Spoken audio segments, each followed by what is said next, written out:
রাজধানীতে সপ্তাহের ব্যবধানে প্রতি কেজি দেশি পেঁয়াজের দাম এক সপ্তাহের ব্যবধানে বেড়েছে 30 টাকা। নিত্য প্রয়োজনীয় পণ্যের অস্বাভাবিক দাম বেড়ে যাওয়ার ক্ষোভ প্রকাশ করেছেন ক্রেতারা। একই সঙ্গে পেঁয়াজের দাম বাড়ায় হতাশ তারা। জানা গেছে, দেশি পেঁয়াজের প্রধান উৎস ফরিদপুর ও পাবনা থেকে পাইকারি বাজারে সরবরাহ কম থাকায় পেঁয়াজের দাম বাড়িয়ে ব্যবসায়ীরা। রাজধানীর শ্যামবাজারে পেঁয়াজ ব্যবসায়ী সমিতির সাধারণ সম্পাদক মোহাম্মদ মাজেদ বলেন, সরবরাহকারী সংকটের কারণে গত সপ্তাহে সব ধরনের দেশি পেঁয়াজের দাম বেড়েছে। তিনি বলেন, আমরা বর্তমানে ভারত থেকে পেঁয়াজ আমদানি করছি। আমদানি শুল্ক পরিহার ও অন্য খরচ হিসাব করলে প্রতি কেজির আমদানি করা পেঁয়াজের দাম দাঁড়ায় 90 থেকে 95 টাকা।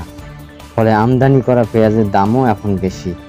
আমদানি করা পেঁয়াজের তুলনায় দেশি পেঁয়াজের দাম প্রতি কেজি 15 থেকে 20 টাকা বেশি।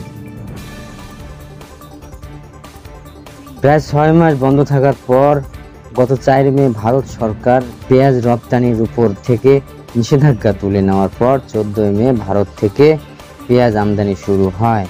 গত বছরের 7 ডিসেম্বর 2024 সালের 31 মার্চ পর্যন্ত পেঁয়াজ রপ্তানিতে নিষেধাজ্ঞা আরোপ করে ভারত। গত 23 মার্চ পেঁয়াজ রপ্তানি অনির্দিষ্টকালের জন্য বন্ধ ঘোষণা করে নিষেধাজ্ঞায় সময়সীমা বাড়ানো হয়। নিষেধাজ্ঞা থেকে অব্যাহতি পাওয়ার 6টি দেশের মধ্যে বাংলাদেশও ছিল।